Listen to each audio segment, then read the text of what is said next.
Je m'appelle Angéline Charmet, j'ai 24 ans, je suis psychologue et je travaille à l'hôpital Robert Debré en pédopsychiatrie avec des enfants autistes.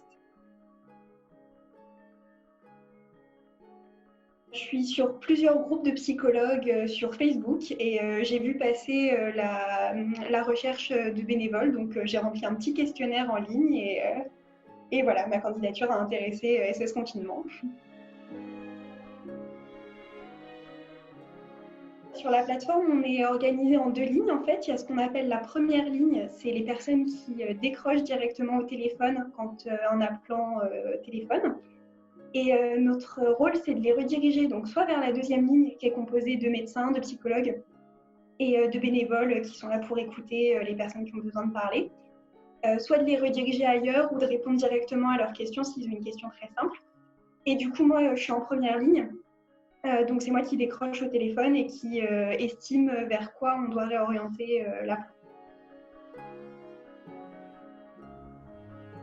La majorité des appels, c'est des demandes d'information. C'est des personnes qui ont besoin de savoir est-ce qu'elles ont le droit de sortir pour faire ceci, est-ce qu'elles ont le droit de sortir pour faire cela. Donc on essaye de les orienter de leur répondre comme on peut et on les réoriente souvent vers le numéro vert, Covid info, etc.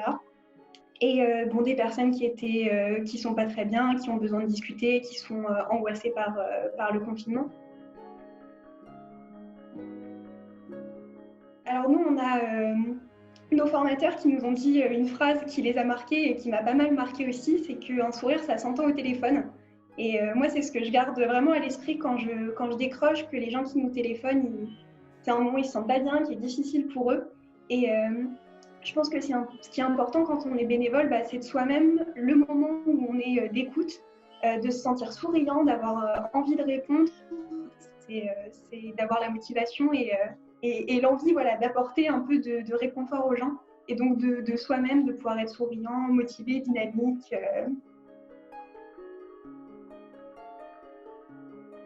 On a tous des âges vraiment différents, il y a énormément de retraités parmi les bénévoles, donc c'est vraiment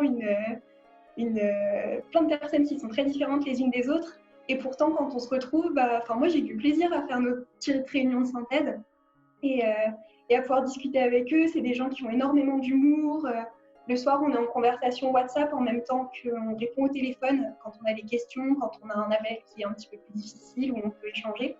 Et c'est vraiment des collègues bénévoles et des formateurs qui ont beaucoup d'humour, qui sont hyper ouverts, hyper présents. Et ça fait partie des côtés agréables de ce bénévolat.